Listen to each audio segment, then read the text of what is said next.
In this part, we learn about adaptation in aquatic plants.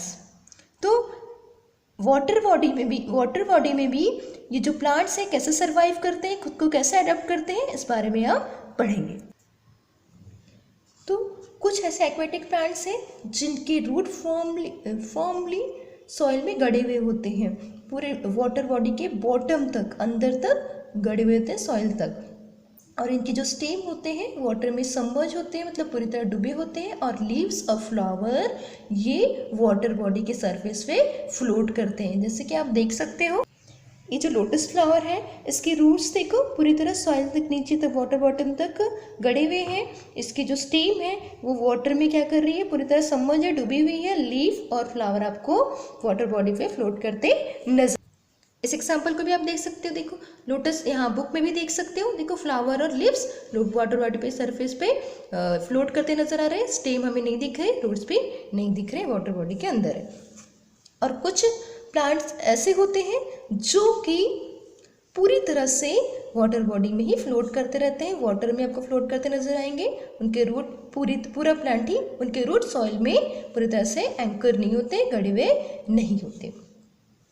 अब बेटा आपने कुछ ऐसे आपने अच्छे से ऑब्जर्व किया होगा, अगर लोटस को ही देख लो, लोटस फ्लावर को ही अगर आपने ऑब्जर्व किया होगा तो उसके लीफ और लीफ को आपने देखा होगा कि वाटर सरफेस पे हमेशा वो किस पे रहते हैं, वाटर बॉडी में ही रहते हैं, सरफेस पे रहते हैं। फिर भी वो लीफ वहाँ पे गलते नहीं, खराब नहीं होते। नॉर्मल आप जो आपके घर में जो फ्लावर पॉट में जो प्लांट्स होंगे उनके आप लीफ जाकर पानी में डुबो दीजिए, कुछ दिन में सड़ जाएंगे। पर इनके साथ ऐसा नहीं होता। ऐसा क्यों होता होगा? वो पूरी तरह से वाटर पूरा ट्रिकल ऑफ हो जाता है। उसमें अगर पानी पड़ता भी है लोटस के लीफ पे वगैरह तो अपने आप बाहर ऐसे पूरी तरह से झड़ जाता है। ऐसा क्यों? क्योंकि कुछ एक्वेटिक प्लांट्स के लीव्स में और स्टेम वैक्सी लेयर से कवर्ड होते हैं, उनमें एक वैक्सी लेयर की परत होती है। और कुछ एक्वेटिक प्लांट्स के लीव्स रिबन लाइक शेप में होते हैं, स्लेंडर रिबन थीन होते हैं और slender like ribbon like shape होते हैं, जो आप अपने बालों में रिबन लगाते हो उस तरह के होते हैं, इस टाइप के। अगर इससे ये होता है कि वाटर अगर तेजी से करंट फ्लो ऑफ करंट में आ रहा है, तेजी से फ्लो हो रहा है, फिर भी इस तरह की जो लीव्स होते हैं उन्हें कुछ नहीं होता, वो वाटर के साथ फिर थोड़ा सा इस तरह से वो होंगे और फिर से अपने स्टेबल कंडीशन में वापस आ जाते हैं। अब जो एक्वेटिक प्लांट्स के जो स्टेम होते हैं उनमें एयर स्पेस होती है, इस तरह के एयर स्पेसेस होती हैं। इन एयर स्पेसेस का क्या काम होता है? इस वजह से इन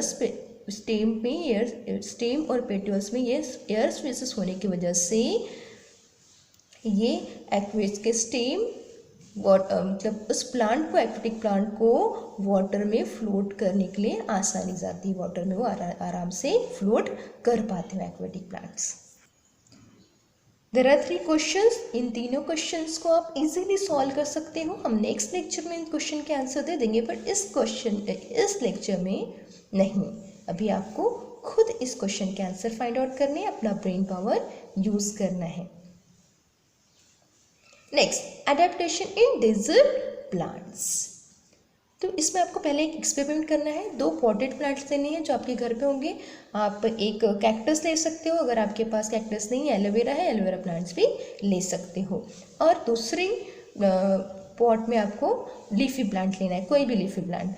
और उसमें उन दोनों प्लांट्स में प्लांट्स के जो लीव्स हैं उनमें आपको लूजली प्लास्टिक बैग बांध देनी है और उसे अर्ली मॉर्निंग सनलाइट में रख देना है और आफ्टरनून तक उसे ऑब्जर्व करना है। Has the same quantity of water collected in the bag, both bag students? No. आपने ऑब्जर्व किया? यस। अगर आपने नहीं भी किया है तो चलिए मैं बता देती हूँ कि जो आप आगे कर लीजिएगा एक्सपेरिमेंट। तो जो कैक्टस प्लांट पे जो अपनी प्लास्टिक बैग बांधी होगी उसमें कम वाटर कलेक्ट हुआ आपको नज़र आएगा। ऐसा क्यों? क्योंकि डेजर्ट प्लांट जो होते हैं वो लीफलेस होते हैं। उनके जो लीव्स होते हैं, देखिए लीव्स जो होते हैं वो थ्रोन में मॉडिफाइड हो जाते हैं। नीडल शेप थ्रोन देख रहे हो आप, इस थ्रोन में वो लीव्स मॉडिफाइड हो जाते हैं, इस तरह के हो जाते हैं। इस वजह से वो very little amount of water evaporate करते हैं, little amount of water release करते हैं। ये था हमारा आंसर, इसीलिए उसमें कम वाटर कलेक्ट हुआ था कैक्टस प्लांट्स के इसमें बैग में ना। और ये जो वाटर है वो लोग वाटर कम रिलीज करते हैं और पूरा वाटर इसमें कलेक्ट करके रखते हैं, स्टेम में स्टोर करके रखते हैं। उस वाटर का यूज़ वो करते हैं फूड प्रोडक्शन टाइम में, फोटोसिंथेसिस प्रोसेस में वो लोग उसका यूज़ करते हैं। इसलिए अब्सेंस ऑफ लीव्स ना होने पर भी ये डेजर्ट प्लांट जो है वो अच्छी तरह से फोटोसिंथेसिस प्रोसेस कर पाते हैं, अपना फूड प्रिपेयर कर पाते हैं।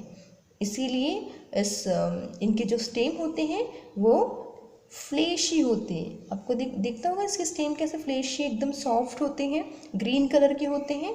यस, और इनके जो रूट्स होते हैं डेजर्ट प्लांट्स के, वो रूट जो होते हैं वो रूट कैसे होते हैं, पूरी तरह से सॉइल में अंदर तक स्प्रेड होते हैं। वाटर के सर्च में सॉइल में अंदर तक स्प्रेड होते हैं, फैले हुए होते हैं। और इनके स्टेम में भी वैक्सी लेयर होता है, thick layer of waxy substance पाया जाता है। Adaptation in plants of snowy region, तो इस रीजन में किस टाइप के प्लांट्स पाए जाते हैं, कोनिफेरस, देवदार और पाइन जैसे। मैंने पहले भी आपको कोनिफेरस शेप का मतलब समझाया था। इससे क्या होता है, इस कोनिकल शेप से जो इसमें जो आइस अकोमुलेट होती है, जो स्नो हेवी स्नोफॉल से यहाँ जो स्नो जमा होता है, कलेक्ट होता है, वो स्लोप होने ब्रांचेस से इजीली क्या हो जाता है, स्लोप हो जाता है, नीचे गिर जाता है। इस कोनिकल शेप से वो हेल्प मिलती है। और इस तरह के ट्रीज के इस तरह के शेप से, और इसमें जो इसकी जो थिक बार्क है, बार्क मतलब होता है बेटा पेड़ की छाल, तो छाल मतलब ये जो कवर होता है ना, लेयर ऑफ स्किन होती है इनकी, तो ये ठीक होने की वजह से ये इतनी ठंड में भी वहाँ पे रह पाते हैं, सरवाइव कर पाते हैं, स्टैंड कर पाते हैं, नहीं तो गिर जाते हैं पेड़। थैंक यू बेटा। नेक्स्ट लेक्चर में हम पढ़ेंगे adaptation in plants of forest region, adaptation in the grassland plants और भी प्लांट्स के बारे में।